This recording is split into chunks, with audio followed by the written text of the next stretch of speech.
Muy buenas amigos y amigas del Ibermedia Podcast, ¿cómo estáis? La semana pasada no pude hacer entrevista porque no me da la vida, en las agendas a veces no terminan de encajar, pero hoy volvemos a tener entrevista con un viejo amigo, un viejo conocido, podríamos decir que estamos hablando de ex-youtuber a ex-youtuber, una persona que no sé si sigue publicando contenido en su canal, pero igualmente dejaré los links en la descripción porque hay muchos vídeos que ha hecho que son atemporales y que son una joya, un joven pensador y un tío muy guapo, además, muy sexy con esta barba, Álvaro Bernat. Álvaro, ¿cómo estás? Pues muy bien, de hecho, creo que tú fuiste quien me hizo la primera entrevista, allá por, no sé, No, hace ya seis. pues no sé. Yo creo que era prepandemia, o sea, 2019 tranquilamente, ¿no? No, no, incluso más. O sea que O sí, bueno, incluso más. tu ex youtuber ya no eres en la medida en que estás subiendo un vídeo a YouTube, ¿no? Bueno, ya me entiendes, pero el rollo activo de la batalla cultural, al final yo creo que todos volvemos a hacer lo único que importa, que es pasarlo bien, y en esa dirección creo que vamos a intentar tomar esta entrevista para conversación. La primera pregunta de rigor es, pues, ¿cómo estás? ¿No? O sea, no publicas en YouTube, pero sé que tu carrera profesional pues tira adelante, cuenta hasta donde quieras. Precisamente por ahí van un poco los tiros de haber dejado de subir cosas a YouTube. Digamos que yo principalmente subía vídeos cuando estaba durante la carrera y durante el máster, porque pues, mis obligaciones eran inferiores, pero desde hace años ya estoy ejerciendo como abogado, compatibilizándolo además con la tesis doctoral, que ya estoy Wow. a punto de depositarla, sobre un tema interesante. Ya hablaremos algún día, que es la presunción de inocencia, el tema de la tesis, y estoy a punto de depositarla en un mes o dos. La tardaré en defender 3 o 4 meses más porque hay unos trámites burocráticos y tal, pero digamos que trabajo más tesis doctoral equivale a no hay tiempo para YouTube. Con lo cual, en el momento en el que despeje de la ecuación la tesis doctoral, volveré, que ya lo tengo pensado, a subir algún vídeo, no con la frecuencia con las que lo subía antes, pero vamos, desde luego que mi intención es volver a subir contenido, como tú. Exactamente. Oye, pues si quieres empecemos por aquí esta conversación que ya te he dicho antes y lo digo ahora que es totalmente improvisada, pero las Uh -huh. conversaciones no se pueden improvisar, van como van. Recuerdo alguno de quizás de tus últimos vídeos en los que hablabas de presunción de inocencia, Uh -huh. sobre todo, entiendo, gracias a la célebre Irene Montero y otras mentes brillantes. Si quieres, destílanos un poco, resúmenos cuál es tu tesis. ¿Hay presunción de inocencia en España? ¿No la hay? ¿Se va a perder? ¿Tenemos que estar todos alerta? Uh -huh. Vamos a ver, la tesis es demasiado técnica, con lo cual voy a tratar de aligerarla. También tengo pensado, por cierto, escribir un libro sobre la presunción de inocencia, ya lo tengo todo cuadrado con la editorial, Qué guay. más a nivel divulgativo, porque no existe ningún... A mí me han preguntado más de una ocasión en relación con este tema y la gente que incluso tiene más interés me pide que le remita algún libro y la verdad es que no existe. Con lo cual me parece que es un tema interesante. Entonces, ¿la presunción de inocencia hoy en día existe en España o no existe en España? Por regla general, sí. Por regla general, sí. Es decir, a ti se te acusa de robo, por ejemplo, y no se te exige ni se da por hecho que vas a ser tú quien vas a tener que demostrar que no has robado algo, por ejemplo. En relación con los delitos ordinarios, es evidentemente que sí rige la presunción de inocencia en España y en cualquier sociedad, porque si no, que ahí va una de mis principales focos de defensa de la presunción de inocencia, sin ella cualquier sociedad se desintegraría. Es decir, la presunción de inocencia, digamos que es un valor civilizatorio y oponerse a ella es propio de bárbaros. ¿Por qué? Porque una sociedad en la que la mera palabra de alguien baste para poner a quien esa persona quiera en el brete de tener que demostrar su inocencia so pena de, si no, ser condenado, es evidente una sociedad en la que esto muy pronto se convertiría en un arma de chantaje, en un arma de venganza, como ya se ha visto en la historia. Durante la Guerra Civil, durante la Revolución Francesa también, en el momento en el que cala este tipo de, digamos, pensamiento contrario a la presunción de inocencia, es el vecino el que se aprovecha de esto para denunciar a la persona con la que tenía rencillas y poner la tesitura imposible de tener que demostrar su inocencia, etcétera, etcétera. Con lo cual, la presunción de inocencia en líneas generales existe en España, porque si no existiera, ya digo, o sea, es que nos desintegraríamos como sociedad instantáneamente. Ahora bien, Pero ahora viene un pero, ahora viene el gran pero. hay ciertos delitos en los que esta idea se ve muy mermada.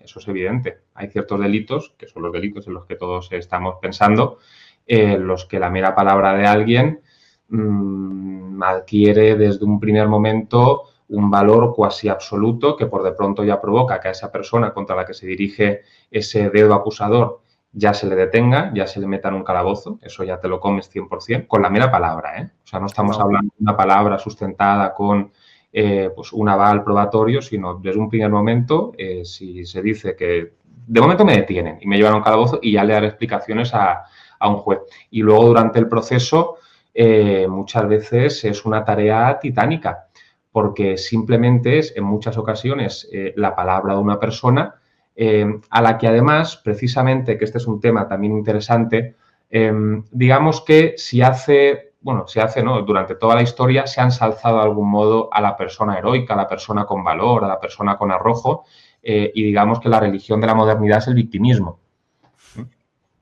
No el victimismo en el sentido de que se venera a las víctimas, sino que se venera a quien va de víctima, porque a las personas que son víctimas de verdad se les suele dejar un poco de lado. Pero digamos que se junta un poco estas dos cuestiones y se ve a la persona que denuncia, pobrecita, cómo va a mentir, qué razones hay para que mienta, con el rollo que es iniciar un procedimiento penal, y hay un sesgo, con honorables excepciones, pero por regla general hay un sesgo bastante proclive a darle mucha veracidad a esa declaración, y el proceso que se sustenta con posterioridad muchas veces, ya digo, para el abogado defensor es muy complicado dar la vuelta a esa palabra. Incluso hay ocasiones en las que todas las circunstancias periféricas apuntan en contra de esa declaración de la víctima, que llamarle víctima es una petición de principio, porque se le está llamando de aquella forma que se tendría que llegar a demostrar. O sea, tú no eres una víctima hasta que se demuestra que se ha cometido un delito contra ti, pero bueno, eso es otra cosa. La denunciante, prefiero decir yo, a eso se le da un valor, digamos, muy alto, y en muchas ocasiones es muy complicado la vuelta. En los delitos sexuales termina siendo una lotería. Un mismo bagaje probatorio a un juez le sirve para condenar, otro para absolver. Hay mucha inseguridad en este sentido. Sí. He escuchado también, corrígeme si me equivoco, aunque no sé si lo sabes, que también en los procesos de inspecciones de Hacienda pasa lo mismo. O sea, conozco personas que cuando te hacen una inspección tienes que demostrar tu no culpabilidad, entre comillas. Eso o lo que tú estás comentando, que como decías entre líneas, todos sabemos un poco de qué estás hablando, esto rompe los principios de la seguridad jurídica, ¿no? Que es algo que no es algo menor, o sea, es algo muy grueso. De hecho, verás la gran incongruencia en relación con toda la ideología subyacente a la idea del victimismo que termina erosionando la presunción de inocencia, se cae por su propio peso desde el mismo momento en el que esta idea no se extrapola a otros delitos, porque si al final el argumento en el que estas personas se basan es, ostras, pero ¿qué razones tiene la persona que denuncia para mentir? Con todo el follón que es iniciar un procedimiento. ¿Quién en su sano juicio se ha metido en un procedimiento porque sí, pudiendo evitarlo, no habiendo sucedido aquello que dice que ha sucedido, etcétera, etcétera? ¿Por qué no extendemos esto a los delitos? ¿Por qué la declaración de la mujer no se convierte en absoluta o casi absoluta también en los delitos de robo, en los delitos de hurto y en los delitos, pues no sé, cualquier otro que se nos pueda ocurrir? ¿Por qué solamente en relación con este catálogo tasado de delitos? Al final, la inconsecuencia es la prueba del absurdo. El hecho de que solamente se, digamos, defienda esto por quien lo defiende en relación con un marco muy acotado de delitos ya demuestra que el fundamento que hay detrás no es tanto jurídico o técnico, sino puramente ideológico. Y además yo dirigiría una crítica adicional a esta gente, que es la siguiente. Vamos a ver, por supuesto que alguien puede mentir. Por supuesto que alguien puede mentir. Jordan Peterson hablaba de un viejo amigo también del canal, Jordan Peterson, hablaba sobre la presunción de inocencia y decía, quien piensa que las personas no son capaces de mentir ha vivido muy poco, ¿eh? Y además, este pensamiento es particularmente ingenuo y contradictorio en el ámbito del derecho penal, porque el derecho penal parte de la premisa de que las personas no somos buenas. Porque si todo el mundo fuera bueno y todo el mundo se comportara de forma angelical, entonces, ¿para qué instaurar un código penal donde se prevén delitos, penas, procedimientos? No haría falta. Es decir, el Código Penal parte de la premisa de que todo el mundo no siempre es bueno en todas las ocasiones. Y precisamente por eso, en el ámbito penal, defender esta ingenuidad oceánica, como que alguien, por el hecho de ser mujer, hay que decirlo así, y por el hecho de estar diciendo que se ha cometido contra ella un cierto delito, es imposible que esté diciendo esto sin ser cierto, radicalmente erróneo. Y las consecuencias son funestas. Si puedo saber, para cerrar este bloque, tu tesis tiene una conclusión al respecto, Pero al final es un poco lo de siempre, ¿no? O sea, estáis los teóricos, pensadores y tal, pero luego tiene que haber voluntad jurídica y voluntad política y obviamente voluntad Ujú, civil, ¿no? Hablabas de ideología, cada vez lo veo más claro, las ideas son lo que mueve en el mundo y en ujú. muchos aspectos somos esclavos o estamos sufriendo las consecuencias de las malas ideas. Entonces esto, entre comillas, ¿cómo se revierte? Si es que se puede revertir. Vamos a ver, el ser humano, a diferencia de, vamos, no soy experto en psicología ni nada por el estilo, pero digamos que si algo caracteriza especialmente al ser humano es la racionalidad.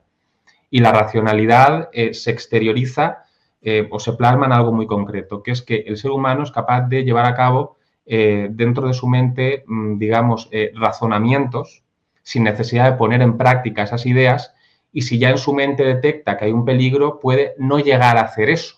Ujú. Me explico. Yo en mi mente puedo decir, ostras, si voy a tal velocidad con el coche, es posible que se me explote una rueda. Si se me explota una rueda a tal velocidad, no voy a poder reaccionar, con lo cual no me hace falta poner en práctica esa locura para darme cuenta de que no lo tengo que hacer. Ya aborto esa posibilidad de comportamiento porque mi mente la concibo como peligrosa, ¿vale? Entonces, yo creo que por un lado esto se tiene que intentar hacer, que precisamente por eso volveré a subir vídeos, escribiré un libro sobre el tema para hacer ver a la gente ya desde un punto de vista racional que esto no tiene ningún sentido y conduce a la desintegración de cualquier sociedad. Pero hay gente que se sitúa en un estadio civilizatorio y tal, inferior que necesita quemarse para darse cuenta de que el fuego quema. ¿O es que Íñigo Errejón no está diciendo ahora que se le ha denunciado en falso? ¿O es que los diputados de Podemos no dicen que se les ha denunciado en falso? Es decir, esta Sí, gente, tío. digamos que no está, yo creo, tan evolucionada porque necesita quemarse para darse cuenta de que el fuego quema. Entonces, yo creo que más vale que nos demos cuenta del valor que supone la presunción de inocencia antes de vernos en una tesitura en la que, ante la ausencia de ella, nos llevemos las manos a la cabeza, porque la alternativa es, en el momento en el que ya estás absolutamente pringado en un procedimiento, reparar en su valor. Con lo cual, hay dos formas de convencer a la gente. La primera, a través de las ideas, y si las ideas no funcionan, pues bueno, si esa gente tiene la mala suerte de verse inmersa en un procedimiento penal, ya te aseguro que saldrán convencidos, pero me parece que conviene evitar la segunda opción. Es decir, que nos demos cuenta con un carácter previo de la necesidad de mantener este principio. Totalmente de acuerdo. Si te parece, avancemos de bloque o de tema, aunque en realidad yo creo que no dejamos un poco todas las ideas que vamos hablando. Te he comentado recientemente en este canal, no sé exactamente si es por la vida, por la paternidad, lo que sea, intento estar cada vez de manera activa, que no activista, o quizás también hay un punto de activismo desconectado de la actualidad, que no la realidad, porque no me aporta mucho, pero a pesar de todo, pues tienes que estar al corriente, como mínimo en mi caso, y me da la sensación, por lo que veníamos hablando también antes, que tú también un poco te has apartado un poco. A pesar de eso, o quizás gracias a eso, que uno toma distancia, me estoy teniendo la sensación, tampoco no lo quiero centrar en Pedro Sánchez o el PSOE, porque al final estas cosas son pendulares, que España está como, o los políticos de España o el sistema, estamos como superando límites y en el que estamos normalizando la mentira. Sé que este es un poco un análisis en brocha gorda, pero cada vez me lo creo más todo. Venga de donde venga, o ahora tú que me dices, no, es que la presunción de inocencia, ¿sabes? O sea, ¿hasta dónde vamos a llegar? No sé si compartes un poco este análisis o más que análisis es un sentimiento. Yo, para empezar, creo que alejarse de la actualidad no es malo. No es malo en el sentido siguiente. Ve lo mismo una persona ciega que una persona deslumbrada, o sea, nada. O sea, una persona que no tiene absolutamente ningún contacto con la realidad, pues bueno, pues podrá tener otras virtudes, otros conocimientos, pero difícilmente podrá interpretar la sociedad en la que vive, si vive aislada y no tiene ningún tipo de información. Y una persona que actualiza las noticias cada 2 minutos, precisamente porque no tiene el tiempo suficiente para analizar las noticias de calado e incluso para darse cuenta de cuáles son las noticias de calado, le va a ser también complicado hacer un análisis más o menos correcto, porque al final digamos que caerá un poco en el cortoplacismo, etcétera, etcétera. Con respecto a lo que tú me planteas, vamos a ver, yo también soy pesimista, sobre todo porque, y lo comentábamos antes de entrar, por un lado considero que no hay líneas rojas, la gente piensa que siempre lo siguiente va a ser lo que no se van a atrever a hacer, porque cómo se les va a ocurrir hacer esto, que es algo Yo lo he escuchado esto ya con la derogación de la sedición, lo he escuchado esto ya con los indultos, lo he escuchado esto ya con la amnistía, lo he escuchado esto ya con el pacto con las rebajas de las penas a etarras que pasó hace unos meses y la excarcelación de algunos, etcétera, etcétera, etcétera. Perdona que te corte, es que lo estamos normalizando, es lo que me parece más increíble. Pedro Sánchez no tiene ningún límite. Pedro Sánchez tiene que estar en el poder. No, o sea, ¿qué quiero decir? Tampoco quiero caer en desde un punto de vista ideológico, o sea, hay una constatación que es que Pedro Sánchez ahora mismo se le está atacando judicialmente, con razón, desde muchos frentes. Está su hermana, está su mujer, está su hermano, está su fiscal general del Estado, está su número 2, que Ábalos no es cualquier, digamos, aleatorio que pasase por ahí. Y evidentemente algo tendrá que ver él también, ¿vale? Y él tiene una posición de poder para defenderse de este asedio judicial, que es estar en el poder. Estando en el poder, controla al fiscal general del Estado, precisamente porque controla al fiscal general del Estado, está consiguiendo que la fiscalía que suele acusar, en ninguno de los casos que afectan a sus allegados esté acusando, sino que esté actuando a modo de defensa. Yo no he visto nunca a la fiscalía hacer esto. La fiscalía acusa, no defiende al investigado desde el minuto 1 en el que comienza la causa. Con lo cual, Pedro Sánchez necesariamente tiene que estar en el poder, porque aquí sabemos también muy bien que hoy eres Dios y mañana no eres nadie. O que ha sido Albert Rivera, o que ha sido Pablo Iglesias, o que ha sido toda esta gente. O sea, de la misma forma que se te encumbra un día, mañana, desde el momento en el que pierdes ese escalafón de poder en el que tú estás y que puedes aportar algo en la medida que estás ahí, si lo pierdes ya no se acuerda de ti nadie. Y Pedro Sánchez, como un ciudadano ordinario caído a menos, judicialmente lo tendría bastante complicado, tanto él como todos sus allegados. Por lo cual, él necesariamente tiene que estar en el poder. Y si le sumas a eso, que no tiene ningún tipo de escrúpulo, que esa es la característica de Pedro Sánchez y no la genialidad, y ahora también hablamos de esto, la conclusión es muy sencilla. Este hombre hará lo que sea necesario para seguir en el poder. Y cuando digo hará lo que sea necesario, hará lo que sea necesario. ¿Pero dentro de los límites de la democracia o no? ¿O es que ya estamos rompiendo aquí la separación de poderes y los contrapesos y todo esto? Eso, ¿qué contrapesos hay cuando tienes al fiscal general del Estado que hace que todos los fiscales en los casos que a ti te afectan esté defendiendo a las personas que le interesan en vez de acusándolas, etcétera, etcétera? Eso no existe. Y con respecto a lo que comentas de la democracia, vamos a ver, y considero que hay quien puede pensar que me estoy, en fin, columpiando, que me estoy aventurando demasiado y tal, pero si estamos de acuerdo, que a mí me parece que es una constatación, en el hecho de que pocos milímetros cuadrados quedan en España donde no se perciba algún tipo de corrupción, algún tipo de amiguismo, algún tipo de contaminación, ¿por qué, por ejemplo, en el conteo de votos de unas elecciones no va a proyectarse esa misma corrupción? No lo sé.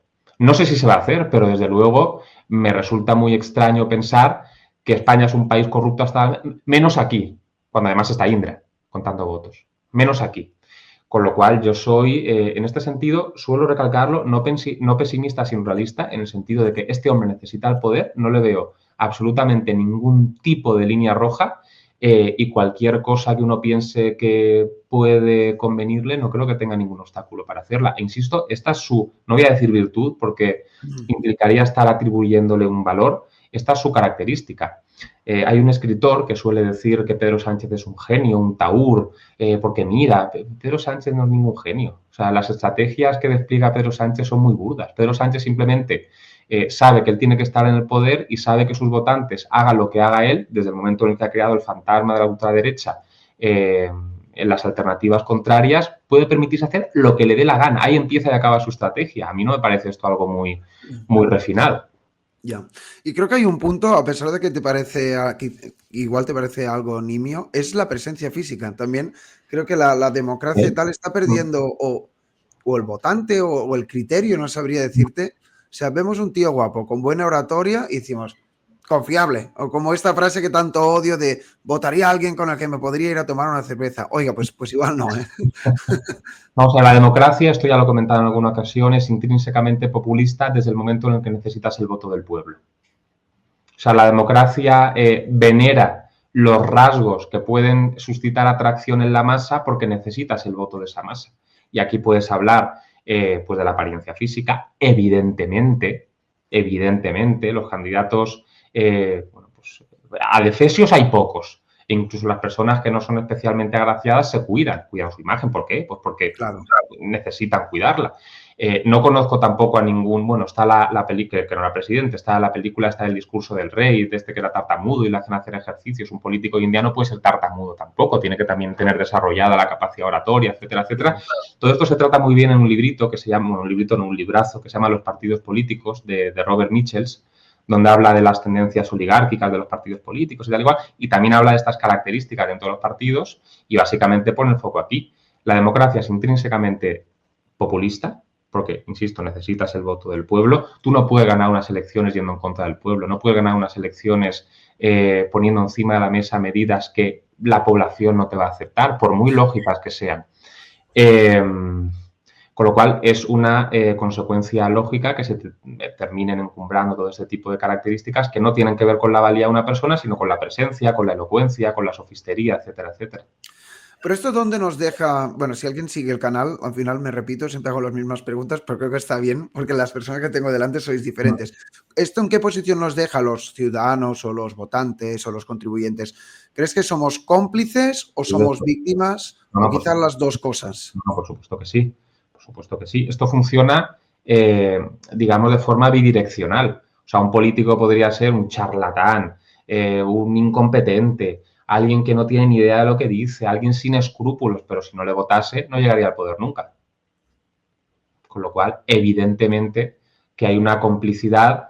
De hecho, en el ámbito del derecho penal, cuando una persona ayuda a quien comete un crimen, hay, digamos, dos términos. Está el cómplice, que es el que presta una ayuda. Bueno, presta una ayuda que no es del todo esencial. Y luego está el cooperador necesario, que es el que no lo hace directamente, pero presta una ayuda absolutamente inexcusable para que eso se pueda llevar a buen término. Entonces, el votante no solamente es cómplice, sino que es cooperador necesario.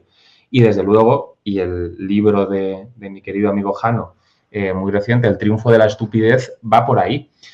Digamos que yo, sobre todo, creo que el enfoque que le quiere dar Jano al libro es el siguiente.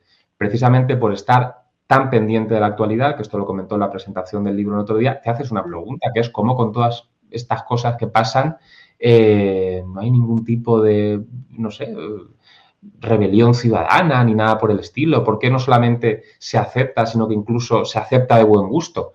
Y aquí, pues no sé si la palabra estupidez es la correcta, pero desde luego hay una ayuda del votante para que tú puedas seguir en esa rueda. Desde luego que sí.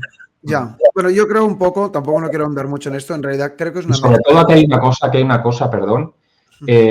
Las personas de derechas, y esto es una cosa sobre la que yo he reflexionado, no tengo ninguna conclusión muy fundada todavía, simplificando mucho la palabra derecha y la palabra izquierda, podemos hablar de progresistas y conservadores o como quieras decirlo, quiero decir, le cuesta más manifestarse. Las personas de derechas, por lo general, son personas que tienen un mayor respeto por el orden, un mayor respeto por no sé, por el estado pacífico de las cosas y pueden no estar de acuerdo, pero les cuesta manifestarse. Porque, vamos, te digo yo que si esto estuviese sucediendo a la inversa, es decir, si todos estos desmanes provinieran del PP, el PP no dura lo que está durando el PSOE, ¿eh? O sea, España se incendia a las 2 semanas, porque ya tenemos ejemplos palpables de esto. Con lo cual, dentro de la población también quizás nosotros tenemos que hacer un ejercicio de reflexión. Vale, pero ahora voy a hacer abogado del diablo y también te lo comentaba antes. Ha salido aquí un cisne negro, una cultura relativamente similar a la nuestra, para lo bueno y para lo malo, en este aspecto para lo malo, que es Javier Milei. Es decir, Javier Milei, contra todo pronóstico, con esta idea de que cuando ganan los fachos, que le llaman ahí, se tienen que ir, nunca termina el mandato, se tienen que ir con un helicóptero, con los fallos que han tenido los gobiernos. Lógicamente, parece que viene un tío que ha entrado pacífica y democráticamente, que igual será un gran reformista. Es decir, no sé hasta qué punto, decías antes que la democracia, no sé cómo era exactamente, tiende al populismo, pero también puedes cambiar el sistema. No sé si nos lo está demostrando, lógicamente, no sé, de aquí a unos años o cuando termine el mandato podemos volver a conversar y tener una conclusión al respecto. Para mí, quiero decir, no estoy tan al día como puede estar, por ejemplo, Juan Ramón Rayo en relación con la gestión de Milei porque no me da la vida para más, pero para mí es una verdadera incógnita Milei y un caso precisamente paradigmático porque desmonta todo lo que estoy diciendo en líneas generales. Desde 2 puntos de vista. Hay otro librito también muy bueno, yo pues como recomendaba algún libro en tu canal, pues lo sigo haciendo. Hay un librito muy bueno de Bertrand de Juvenel que se llama Sobre el poder, que básicamente lo que viene a decir es que el poder tiende inexorablemente a crecer. Es decir, quien tiene el poder quiere tener más poder. Esta es una ley política. Y todos los poderes intermedios, todo aquel que puede ejercer algo al margen de él, tiende a ser aglutinado por ese poder porque quiere más y más y más poder. Y precisamente por eso llega a sostener Juvenel, cualquier presidente de cualquier república de Europa actual, bueno, el hombre ya murió, pero bueno, actual, tiene más poder que Luis XIV. Puede hacer más cosas que Luis XIV. O sea, impositivamente, la movilización puede hacer más cosas, porque el poder tiende inexorablemente a crecer. Y Milei dice que no. O sea, quiero decir, la gestión de Milei es una gestión en la que la persona que está en el poder se desprende de herramientas que le permitirían ejercer ese poder. O sea, para mí es una primera cuestión que da pie a la reflexión. De hecho, Milei, no sé qué reforma hizo hace un mes aproximadamente, que decían que había acabado con la agencia tributaria argentina. No fue exactamente así.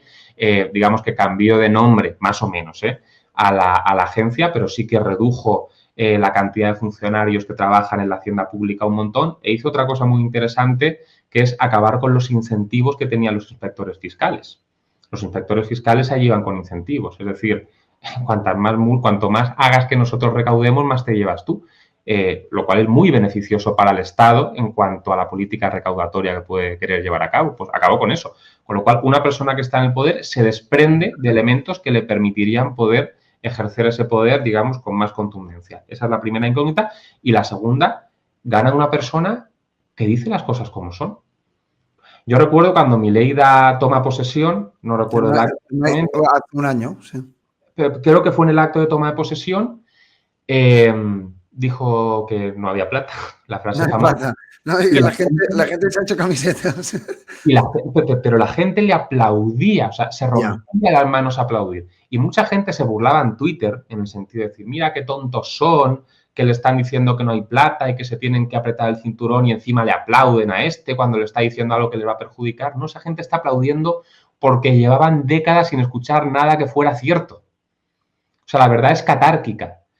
El hecho de escuchar algo que sea verdad, que por fin no me mientan, que por fin me digan lo que yo sé, porque lo veo todos los días, hace que se me caigan las lágrimas. Por eso aplaudía a la gente. Y no porque les hiciera gracia tener que apretarse el cinturón, que ya lo estarían haciendo, porque Argentina, en fin, no es que fuera demasiado bien. El problema que yo veo en relación con lo de Milei es, en primer lugar, tienes que tener una persona dispuesta a encarnar esa figura, y yo, desde luego, la oposición española no lo veo. Es decir, si el PP es conservador, si alguien quiere decirlo así, es porque conserva lo que hace el PSOE. No lo veo rompiendo, digamos, todas las políticas del PSOE de los últimos 30 años, con lo cual, en primer lugar, necesitas a alguien que esté dispuesto a plantear la oposición en esos términos, y luego, en segundo lugar, que es lo que a mí me hace tener un planteamiento también pesimista, necesitas estar muy mal. Es decir, Milei ha podido emerger y ha podido ganar cuando Argentina ya estaba en coma asistido, lo cual es muy triste, porque para que gane las elecciones alguien que nos puede apañar a ti y a mí, antes tú y yo nos tenemos que haber fastidiado del todo. Claro. Con lo cual... Sí. Hay una cierta cantidad de pensión, mira, lapsus lingüe, de generaciones que van a estar perdidas. De hecho, yo creo, en la primera entrevista que hice en esta vuelta al canal, hablamos un poco de esto también. No sé si es un tema que quieras ahondar o algo. Yo estoy viendo que los millennials y tal, que es en el que como mínimo me encuentro yo creo que tú también andas por ahí. Claro, estamos entre medias de qué pasará con los jóvenes del futuro, los centennials, igual estarán peores que nosotros, pero no viviremos la misma vida o la misma España que vivieron los boomers. Entonces, no sé hasta qué punto esta decadencia de la que hablas, pues puede llegar a puntos de no retorno y luego, ¿qué? Yo soy particularmente... Insisto, no quiero decir pesimista porque el pesimismo es una forma de distorsionar la realidad. Creo que soy realista. Y si me equivoco, si tú consideras que lo que estoy diciendo es yoga, dímelo, pero creo que estoy siendo realista. Uno de los mayores problemas, no voy a decir el mayor, no lo sé, pero bueno, desde luego uno de los mayores problemas que tiene España es la cuestión de las pensiones. Es la cuestión de las pensiones. Y yo, sinceramente, no sé democráticamente cómo se puede solucionar la cuestión de las pensiones. porque el partido que se presenta a las elecciones diciendo que el sistema de pensiones está quebrado, que de hecho a día de hoy ya lo está, y que diga que esto, pues en fin, no puede seguir así, hay que hacer un recorte brutal, no lo va a votar nadie. Es decir, ¿cuántos pensionistas hay en España? ¿10 millones aproximadamente? O sea, tú no puedes decir algo en las elecciones que automáticamente te haga perder a 10 millones de votantes. Y el partido que se atreva a decir que el rey está desnudo y que se atreva a decir que esto es insostenible, de verdad, escuchadme, que estos os están mintiendo. Los otros, ¿qué dirán? Este que es aquí un catastrofista, votadme a mí, que no os preocupéis, que yo lo voy a poder gestionar bien, etcétera, etcétera. Con lo cual, al final, quien dore la píldora de esas 10 millones de personas será quien se lleve su voto. Y ningún partido en su sano juicio puede prescindir de esa masa de votantes. Podrías decirme, bueno, puedes mentirle a esos votantes. Puedes decirle que el sistema está genial y una vez llegues al poder, reformarlo de arriba abajo para que las cosas funcionen bien. A los 4 años hay elecciones. ¿Te van a votar de nuevo? ¿O van a votar al partido contrario que dice que les has mentido, que ha reformado el sistema de pensiones faltando a la verdad y que le votes ahora a ellos porque ellos se van a encargar de devolver las cosas al estado de tal anterior?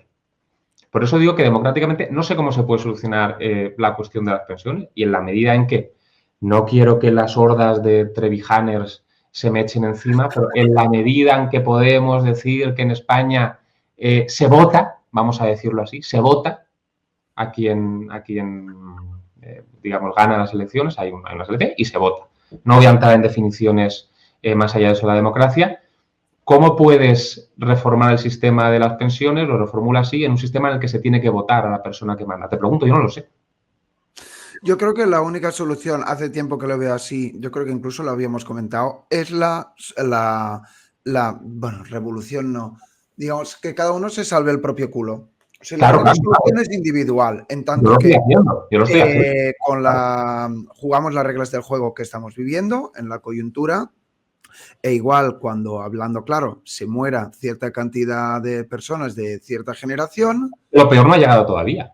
Claro, eso no ha llegado todavía. Entonces, tenemos que hacer un doble trabajo, que es pagar la fiesta y sobrevivir. No, yo individualmente la solución está clara. Claro. No confiéis en que el Estado os vaya a pagar una pensión que vosotros penséis que os vaya a permitir vivir 20 años o 25 años de una forma mínimamente digna.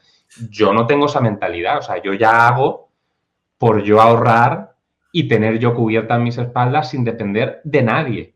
Ahora, globalmente en España, eso es un cambio cultural en realidad, es decir, la solución individual eventualmente es una solución colectiva, que esto es algo que en realidad las manos porosas de los políticos nunca van a poder entrar, es decir, si hay una cierta cantidad de generaciones de gente que tienen 20, 30, 40 años, porque sí que es verdad que yo estoy ya en modo full teorizando, de hecho no, en un rato lo vamos a dejar que si no me alargo yo mismo.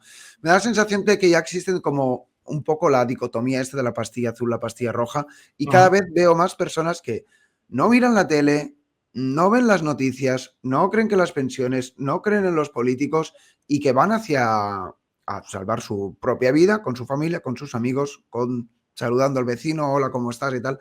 Esto es un poco triste, pero también es un poco liberador. Es también un poco lo que he ido aprendiendo con los últimos años. Es decir, desconectar de todo te conecta a nuevas cosas también. Y te conecta a las cosas orgánicas que tienen una sustancia. Claro. O sea, digamos que el Estado, precisamente porque quiere situar a los ciudadanos como súbditos bajo su poder vertical, es contrario a todo lo que se llama poderes intermedios. Es decir, contrario a la idea de la familia, contrario a pues, la iglesia, las asociaciones. ¿Por qué? Porque tienes otros núcleos distintos en los que tú eres capaz de gestionarte y eso pues me fastidia a mí. Digamos que una de las bases de la estadolatría consiste en tratar de que la población se crea que son auténticos inútiles y desvalidos e incapaces. Y precisamente cuando ya han asumido esa incapacidad, entras tú como salvador para poder hacer lo que ellos no pueden, porque son medio tontos, ¿vale? Con lo de Valencia, por ejemplo, ya se ha demostrado que esto no es cierto.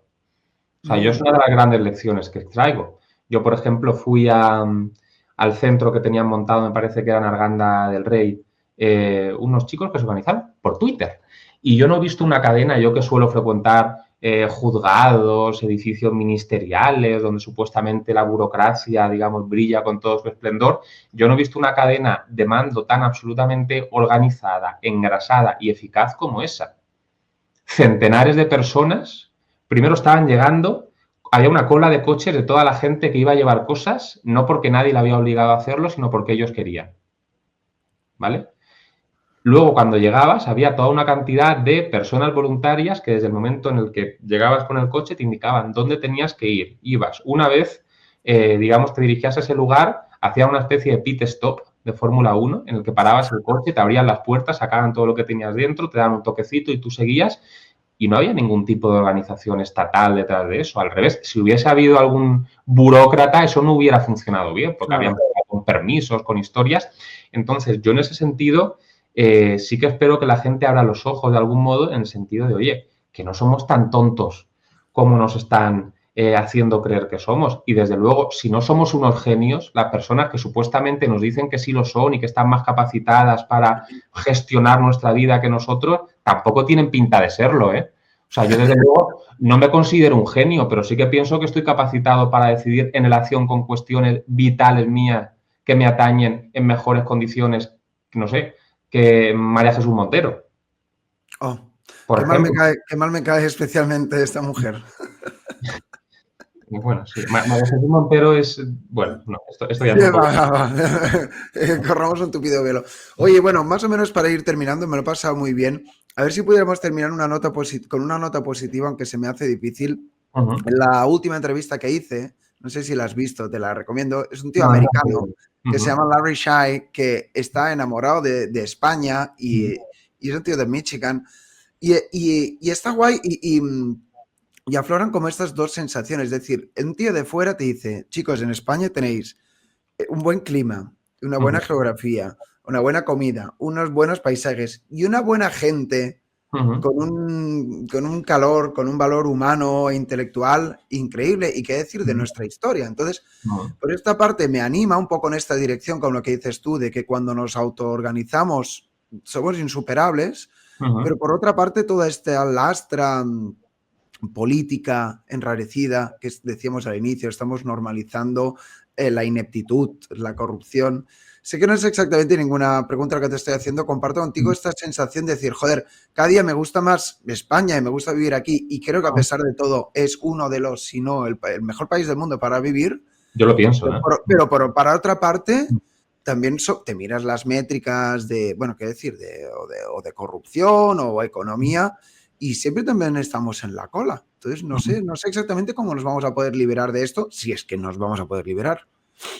Vamos a ver, reflexiones a vuela pluma, ¿eh? O sea, tendría que... Claro. Ahora ya en la parte final ya freestyle, tío. Pero en relación con esto, digamos que yo daría una de cal y una de arena. La de cal, o la de arena, bueno, no sé. En definitiva, hay una parte buena y una parte mala. La parte mala, y tenemos que ser conscientes de esto, es que España no es un país próspero por la gracia de Dios. Ajá. Que es lo que yo creo que late, que subyace en el pensamiento de mucha gente. Es decir, hemos tenido la suerte, nos ha tocado. Ya. Hay países que van bien y países que van mal. Y oye, en España, pues en el reparto, pues nos ha tocado unas cartas. Entonces ya nos acomodamos porque España va bien y va a ir bien siempre. Esto es un error. Esto es un error porque los países, de la misma forma que funcionan bien, si el entramado institucional que tú en esos países instalas es absolutamente corrupto, absolutamente ineficiente, absolutamente endogámico, ese país, pues bueno, sí, la gente va a seguir siguiendo la misma y seremos muy simpáticos y tal, pero se puede ir a pique. Yo creo que en Cuba habría buenísima gente y un clima también fantástico, claro. A pique. Yo creo que en Venezuela hay recursos, digamos, energéticos, habría gente fantástica, también una historia, una cultura, y se ha ido a pique. Y esto no solamente en términos sociales, sino también en términos económicos. Mucha gente piensa que, conectándolo más con la riqueza material, con la riqueza económica, que en España la riqueza está dada. En España siempre va a haber riqueza, siempre va a haber recursos, y se trata de redistribuirlos. No dándote cuenta de que una redistribución de esos recursos que desincentive la inversión va a terminar provocando que en un lapso no demasiado largo de tiempo ya no haya nada que repartir. Entonces, yo ahí sí que soy también realista en el sentido de decir, oye, España es un país que va genial siempre y cuando se hagan cosas para que vaya genial. Un país que se pega un tiro en el pie puede convertirse en un país, hombre, no voy a decir que nos vayamos a convertir en Etiopía o en Somalia en cuestión de 10 o 20 años, pero desde luego puede caer en picado. Entonces, no hay que relajarse demasiado en ese sentido porque lo que hoy es próspero mañana puede dejar de serlo, ¿vale? Eso digamos que es la parte, no sé si mala, pero bueno, quizás a lo mejor que suena un poco más así a amargo. España va bien, no tiene por qué ir bien. Porque además, incluso una de las cosas que podemos valorar en España, que son los lazos sociales entre la gente, digamos, ese buen ambiente, yo cada vez noto la cosa más polarizada, ¿eh? Claro. O sea, yo hace mucho tiempo que con ciertas personas sé que no puedo hablar de ciertos asuntos. Y si un país empieza a ir mal en ciertos aspectos, eso, digamos que también antagoniza más a la población, cuando además se busca antagonizar a la población.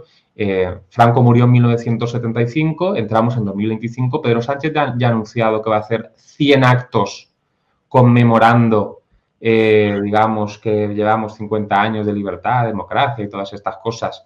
Es decir, una tensión constante entre la población que no puede terminar bien. Entonces, insisto, no hay que dar las cosas por hecho, porque no tienen por qué ser así. Ahora bien, uno tiene que valorar las cosas buenas.